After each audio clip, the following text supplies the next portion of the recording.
Good morning. నేను జ్యోత్స్న. దట్టమైన పొగమంచు విమానాల రాకపోకలపై ప్రభావం చూపుతోంది. విజయవాడ గన్నవరం ఎయిర్పోర్ట్ లో ఎయిర్ ఇండియా విమానం గాల్లో చక్కర్లు కొట్టింది. ఢిల్లీ నుంచి విజయవాడ గన్నవరం ఎయిర్పోర్ట్ చేరుకోవాల్సిన విమానం దట్టమైన పొగమంచు ఏర్పడడంతో ఏటీసీ క్లియరెన్స్ లేక గాల్లోనే కొద్దిసేపు చక్కర్లు కొట్టింది. విమానంలో ప్రయాణికులు ఆందోళన చెందారు.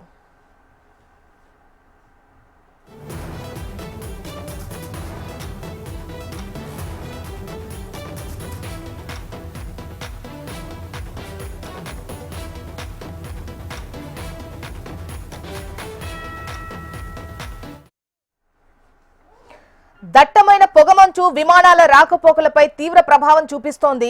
విజయవాడ గన్నవరం ఎయిర్పోర్ట్ లో ఎయిర్ ఇండియా విమానం గాల్లో చక్కర్లు కొట్టింది. ఢిల్లీ నుంచి విజయవాడ గన్నవరం ఎయిర్పోర్ట్ కు చేరుకోవాల్సిన విమానం దట్టమైన పొగమంచు ఏర్పడడంతో ఏటీసీ క్లియరెన్స్ లేక గాల్లోనే కొద్దిసేపు చక్కర్లు కొట్టింది.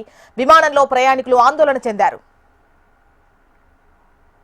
మరిన్ని డీటెయిల్స్ మనకు శ్యామ్ అందిస్తారు. Shyam, good morning Jyotsna. ఈ రోజు చూస్తున్నానంటే ఇటీవల కాలంలో ఈ పొగమంచు అనేది ఈ శీతాకాలం చాలా ఎక్కువగా ఉంది. ముఖ్యంగా ఈ కోస్తా ప్రాంతంలో చూస్తున్నట్టయితే దాదాపు 7-8 గంటల వరకు కూడా ఎక్కడ అసలు ఎటువంటి ఏమీ కనబడకుండా పొగమంచు పట్టేస్తుంది. ఈ నేపథ్యంలో విమానాల రాకపోకలకి చాలా తీవ్ర ఇబ్బంది కలుగుతుంది. ముఖ్యంగా ఉదయం సమయంలో చూస్తున్నట్టయితే ఢిల్లీ నుంచి హైదరాబాద్ నుంచి కూడా విజయవాడకి వచ్చే విమానాలు ఎక్కువగా ఉంటాయి. ఈ రోజు చూస్తున్నట్టయితే ఉదయం ఢిల్లీ నుంచి బయలుదేరే విమానాలు బోయింగ్ బస్సు ఒకటి 2 విమానాలు కూడా వచ్చినాయి. ఎయిర్ బస్సు ఎయిర్ ఇండియా రెండుకి సంబంధించి కూడా ఈ 2 విమానాలు దాదాపు 30 నిమిషాల పాటు ల్యాండింగ్ తీవ్ర ఇబ్బంది కలిగింది. ఎయిర్ ట్రాఫిక్ కంట్రోల్ నుంచి కూడా సిగ్నల్స్ రాకపోవడంతో వాటిని ల్యాండ్ చేయాలా లేకపోతే వెనక్కి వెళ్ళాలనే కొంతసేపు ఆందోళన ఉన్నారు. తిరిగి దాదాపు 30 నిమిషాల అనంతరం సిగ్నల్ ఇవ్వడంతో సేఫ్ గా ల్యాండ్ అయ్యారు. అయితే ఈ కొద్దిసేపు కూడా చూసుకున్నట్టయితే ప్రయాణికులు చాలా తీవ్ర ఆందోళన చెందారు. సాధారణంగా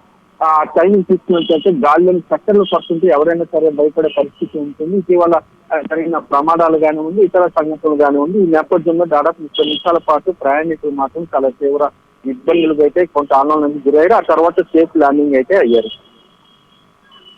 రైట్ శ్యామ్.